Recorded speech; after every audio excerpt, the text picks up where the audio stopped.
नमस्कार शेतकरी मित्रांनो, बऱ्याच शेतकऱ्यांचा शेवगा लागवडीकडे सध्या कल वाढत आहे. कारण ही इतर पिकांपेक्षा परवडणारे पीक आहे, म्हणून लागवडीची जी क्षेत्र आहे ते वाढत आहे. परंतु ही लागवड करताना काही बेसिक गोष्टी आहेत, त्या प्रत्येक शेवगा शेतकऱ्याने किंवा नवीन लागवड करणाऱ्या शेतकऱ्याने समजून घेणे अत्यंत महत्त्वाचे आहे. त्याबद्दल आपण या व्हिडिओत बघणार आहोत. शेवगा लागवड करताना प्रामुख्याने जी विचारणा होते की बियाची.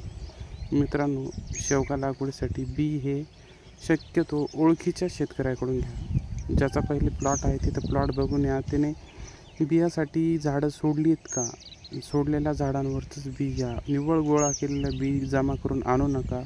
शेवगा हे पूर्णपणे क्रॉस पॉलिनेटेड पीक असल्यामुळे त्यात मधमाशीचा वावर असतो.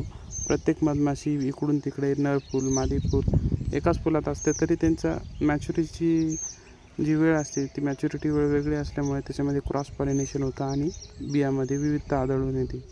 म्हणून कधीही शेवगाचं बी घेताना ओळखीच्याच व्यक्तीकडून बी घ्या. कुठूनही बी घेऊ नका. जर बी चुकलं तर तुमचा पूर्ण सीझन वाया जातो. तुम्हाला झाडं उपटून फेकावे लागतात. या पिकामध्ये बियाचं अनन्यसाधारण महत्त्व आहे. त्याबरोबर तुमची जमीन, पाणी हेही त्यात मॅटर करतं. याबद्दल मी पूर्वीच व्हिडिओ बनवलेला आहे. बी घेतल्यानंतर शक्यतो घरी आणल्यानंतर ती साफ करून घ्या. काही बियाला अळी लागलेली असते ते बाजूला करा. सफेद पोकळ बी काढून जे पक्व आणि काळे बी आहे त्याची निवड करा. लागवडीपूर्वी साधारण बेड पाडून घ्या. बेड पाडल्यानंतर लागवडच्या आधी त्या बियाला मायक्रोरायझाची ट्रीटमेंट द्या. मायक्रोरायझा जर त्याला लावाल तर सफेद मुळांची संख्या मोठ्या प्रमाणात वाढते आणि झाड चांगल्या प्रकारे सुरुवातीलाच डेव्हलप होते. बी लावल्यानंतर सुरुवातीला उगवणीला साधारण 7 ते 8 दिवस लागतात.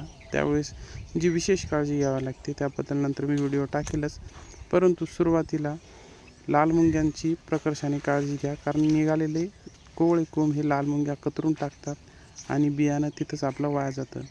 एका ठिकाणी लावताना त्यामुळे शक्यतो साधारण 5 ते 6 इंच अंतर सोडून 2 बियांची लागवड करा. म्हणजे एक बी फेल जरी गेलं तरी आपल्याला दुसऱ्या बियापासून चांगले रोप मिळू शकते. किंवा दोन्ही रोपं उतरून आली तरी त्यातील एक सशक्त रोप ठेवलं आणि त्यालाच पुढं वाढवलं तर त्याचा फायदा होतो. अशा पद्धतीने आपण जर योग्य काळजी घेतली तर आपण शेवगा लागवडीचा पहिला टप्पा यशस्वीरित्या पार करू शकतो. अधिक माहितीसाठी आपले चॅनल सबस्क्राईब करा, लाईक करा आणि शेअर करा. धन्यवाद.